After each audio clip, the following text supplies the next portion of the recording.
Hi everyone, and welcome to today's lesson on electronic structure. So this is, it can be kind of part of lots and lots of different specifications, okay? So it's in the AQA one, it's in the OCR one, and it's in the EdXL specifications. So you really do need to understand it. What I'll do is I'll share my screen and you can decide whether to make notes. Or obviously if you're watching on your phone, that's completely fine as well. There's lots of activities that you can do without taking notes. So I have some suggestions for equipment if you are using equipment and if you are taking notes. The title is Electronic Structure. I am Miss Dieters. There are some keywords here as well that will be really important to know throughout the lesson. So electrons, energy levels and configuration. And if you are writing all of this down, feel free to write down the learning objectives, which is what we'll be covering today. As I said, this is in the AQA, the OCR and the EdXL GCSE chemistry specifications. So let's get started. To activate any kind of prior learning that you may know, I want you to break down the phrase electronic configuration. And what do you think that means? All right, so feel free to kind of pause the video at any point to think about any of these answers before I move on. So electronic, obviously electron is in there. You should already know that an electron is part of an atom, okay? They are found in the energy levels surrounding the nucleus, or they are found in shells, all right? You can say shells as well for your GCSE. So it's about electrons, and configuration is about how they are, where they are found, okay, and how they are represented and how they are organized. So that's exactly what we'll be looking at today, both drawn and written. Let's get started with a quick true or false, okay, just to warm you up into the session. So we've got four statements, apologies. We've got four statements on the screen now. What I would like you to do is I would like you to pause this video and have a read through. I will read them through now, okay, but after I do that, please pause the video and I want you to guess or write down if they are true or false. So number one, protons have a positive charge and electrons have a negative charge. 2, atoms are neutral because they have the same number of electrons as protons. 3, protons orbit the nucleus in energy levels. And 4, the atomic number tells us the number of protons, but also the number of electrons. Pause the video, have a think. If you've got a pen and paper to hand, and that's absolutely fantastic, please make sure that you write that down. If not, I want you to pause the video and you can say it out loud or say it in your head. So let's quickly go through these. All right, it's really important to understand the basics before we go on to electronic configuration. So let's see if you did understand these. Protons have a positive charge and electrons have negative charge. True, that's a tick, okay? So that is true. Give yourself a big tick if you got that correct. 2, atoms are neutral because they have the same number of electrons as protons. That is also true. Okay, because obviously electrons are negatively charged. They're the ones whizzing around the outside in shells, and protons are positively charged. So if they have the same number, atoms are neutral. Yeah, ions are not neutral, and you'll learn about that later on. 3, protons orbit the nucleus in energy levels. That is false. That is false. Electrons are the one that orbit the nucleus. And 4, the atomic number tells us the number of protons, but also the number of electrons. True. Yes, so the atomic number is found on your periodic table. This is a bit of a recap maybe from the last lesson. So atomic number is found on the periodic table. Yeah, every element has an atomic number. Hydrogen has 1, helium has 2, and it goes on and on. It tells us the number of protons an element has. Okay, but it also, because they're the same number, tells us the number of electrons. So let's move on. Okay, let's get straight into electronic structure. So this is how we would draw electronic structure. Okay, if you had a GCSE question that gave you a space, maybe it's 2 or 3 marks, and it says draw the electron configuration for helium, we're going to do that together now. All right, so have a look at the electron configuration for helium. All right, so what you do is, we're going to go through the rules again in a minute, but I just want you to have a look at what's on the screen and see how it's laid out. Okay, so I've got my electrons, I've got them as X's. Okay, I'm going to draw them as X's. Obviously, when you're writing them down, don't do them kind of big and coloured in. Just do a nice, neat X with your pen or your pencil. We have HE, Okay, so that's obviously the symbol for helium, surrounded by a circle, and we're going to say that this represents the nucleus, and we've got another circle around here, which we call the shell or the energy level, and this is the thing that's holding the X's. All right, so you might have seen this before, I hope you have, but this is what we call the electronic structure of helium. We'll go over the rules in a minute.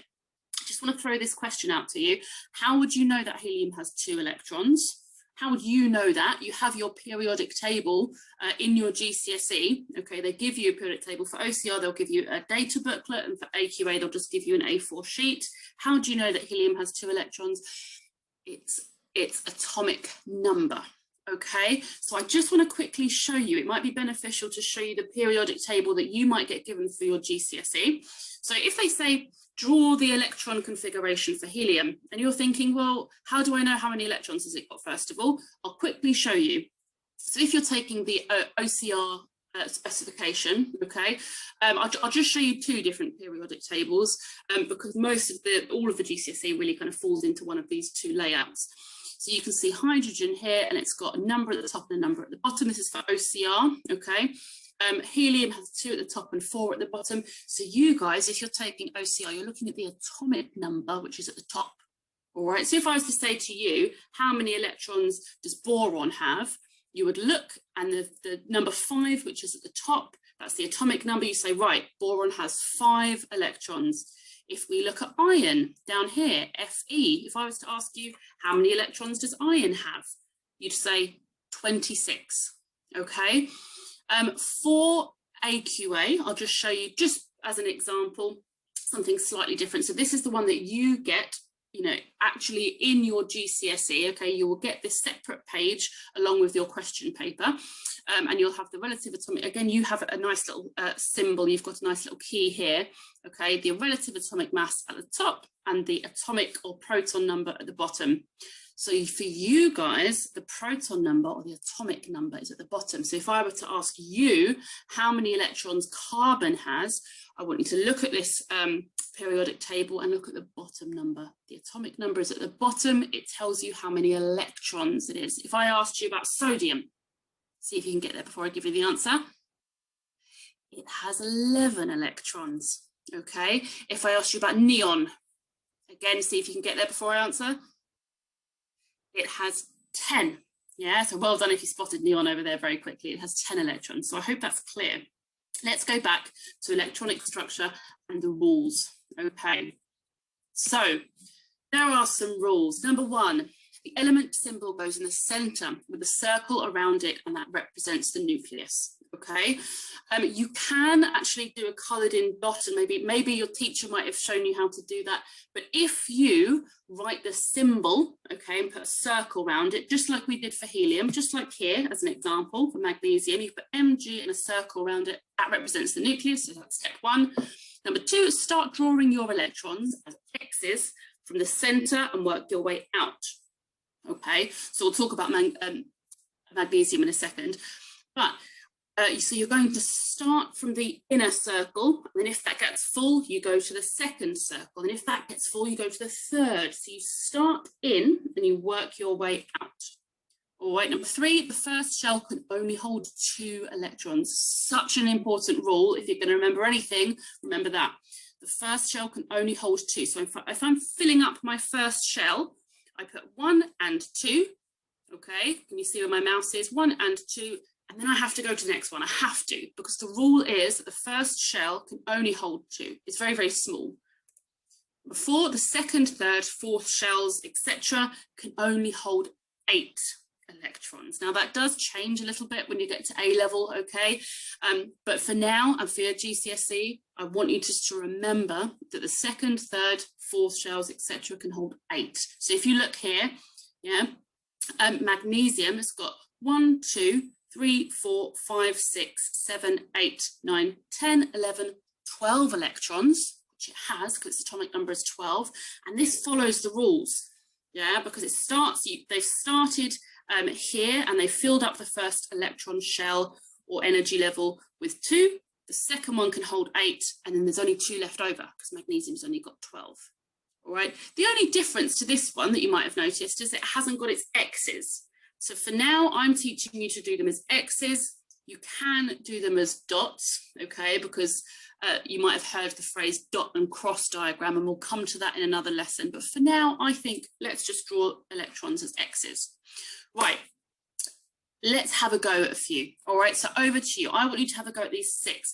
Now, this is why it'd be really, really great if you had a notepad with a pencil or pen, okay, even if it's a scrap bit of paper, it'll be really, really good to practice. If you don't, that's absolutely fine. Like I said, if you're using your phone to watch this video, you might, if you're tech savvy, you might have a little app on your phone where you can kind of doodle. If so, then I'd suggest that you do that. Or if not, you can think about it and maybe picture it in your head to check that you got it correct. What I would like you guys to do now is I want you to pause this video and I want you to have a go, okay, at those 6 different elements. Remember, okay, remember the rules. So number 1, for example, hydrogen, my first step is how many electrons does it have? Well, I'm going to look at my periodic table, either, you know, for AQA or OCR, maybe you've got a separate one, that's absolutely fine. I'm going to look at my periodic table and it has an atomic number of 1, which tells me it has 1 electron. Think about the rules, okay? I'm going to draw the nucleus, the shell, I'm going to draw my electron as an X. Have a go. All right, I'll stop talking, so I want you to pause this video and we're going to go through the answers together. Please pause the video now. Okay, so I'm assuming then you've had a go at these. Let's go through the answers quite quickly. These could be 2 or 3 marks in a GCSE exam, so please, please do make sure that you're going through these and giving yourself lots of ticks if you've got them correct. So let's quickly talk about hydrogen. Well, firstly, we've got the nucleus with an H, capital, has to be capital because that's the correct symbol. We've got the energy level or shell, and we've got 1 electron. Now, you guys, you do not have to put these labels. This is just for me to show you. So you do not have to put these labels, okay? And here's a little bit of extra information for you. So all you had to draw was a circle and an X, then a smaller circle with an H in the middle. All right, so really well done if you got that. I'm going to go through the rest quite quickly, okay, because I've gone through the rules. So let's have a look at lithium. So step 1, you're going to think how many electrons does lithium have? Again, this is not answering the question yet, but it's kind of necessary to answer the question. And this will be your answer. Yeah. Now, why is this electron on the second shell? Because the first shell can only hold 2. All right, so this is your answer for lithium. Let's go to the next one. How about beryllium? How did you get on with beryllium? Let's have a look. Ooh, this is beryllium. This is the answer to beryllium, okay? So they've got 4 protons, which means they've got 4 electrons. Don't worry too much if maybe you drew your X's next to each other. Don't worry too much for now, all right? Electrons, as you know, they're all negative. So actually they're going to repel in terms of charge. So naturally, they'll try and, you know, the two electrons on this shell, that one and that one, are going to try and repel. But actually, if you drew them accidentally next to each other, you'd still get the marks. Yeah, so really, really well done if you've done that. Let's have a quick look at boron. Again, if you did this for your answer, fantastic, well done. Give yourself a big tick. Sodium, they're getting bigger. There is now, because there are 11 electrons, there are now 3 shells. All right. Now later in a different lesson, you will be thinking about how this relates to the periodic table. All right. So listen, I'm just going to do a bit of a stretch and challenge for the next 10 seconds. Okay. Maybe have a look at sodium and have a look at the periodic table and think, what group is it in? Groups are in columns, yeah? What group is it in? Have a think. It's in group 1. Have you noticed that it's got 1 electron in its outer shell? Interesting. Lithium is also in group 1. It also has 1 electron on its outer shell. So there's actually some cheats with the periodic table, and that's why it's really cool, because everything in group 1 has 1 electron in its outer shell. You'll also notice that it's got 3 shells, 1, 2, 3. You'll notice that it's in row 3 or period 3. So actually, like I say, there's lots of cheats with the periodic table. And And the period that it is in, or the row that it is in, tells you how many shells it has. If I've lost you, doesn't matter, that's just a little bit of a stretch and challenge. Let's check with potassium, let's check that we've got this one correct. Loads of electrons here. So again, please make sure that you've got the numbers of electrons correct. You've got 2 electrons in the first shell, 8 in the second, 8 in the third, and 1, apologies, 1 in the fourth. Okay, because it's in group 1, it's got 1 electron in its outer shell. It's in period 4 or row 4 because it's got 4 shells. All right, so really, really well done with that. I just want to quickly finish off before we have a go at a past paper question, okay, a GCSE past paper question. I want to finish off because they might ask you to write the electronic structure, all right, not draw it. They might ask you to write it, but it's really simple. That's why I've saved it to the end. Let's take fluorine as an example. So this is fluorine down here. It looks a bit different just because we haven't done X's and we haven't done the symbol in the middle, but that's okay. We get the idea. All right. Now there are 2 electrons in the first shell and there are 7 in the second. Okay. So we would write it as 2.7. That's it. That's all you need to know. All you need to know about writing electronic configurations is that you kind of take it 1 shell at a time, starting at the innermost. All right, so let's just quickly go back to potassium, because it's a really good one.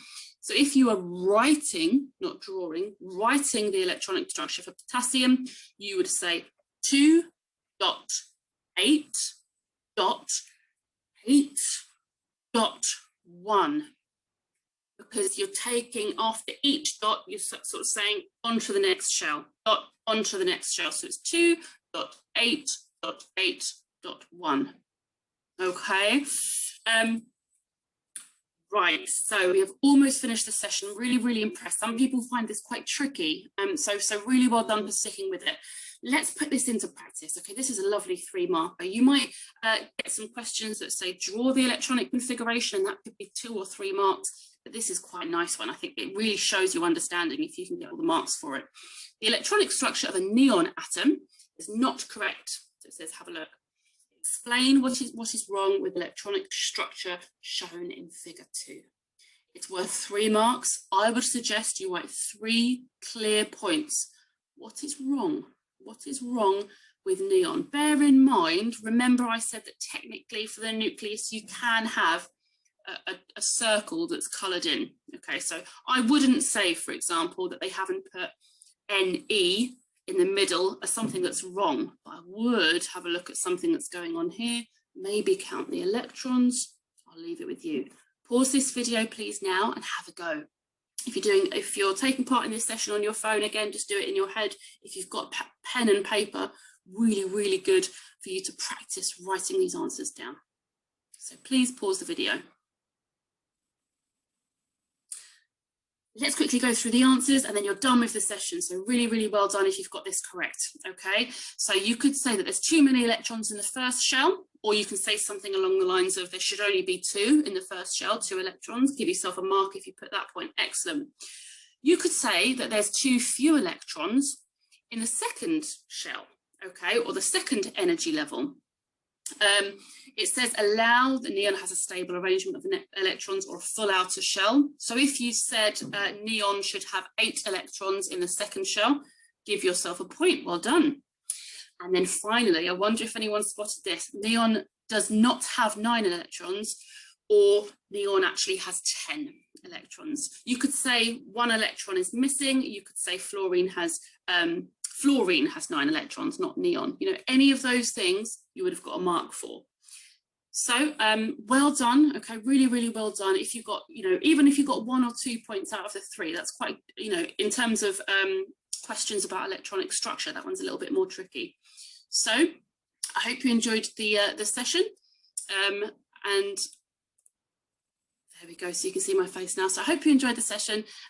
Please keep trying those past paper questions as well. So most sessions there'll be a past paper question, and it's really, really fantastic practice. Okay, thank you very much.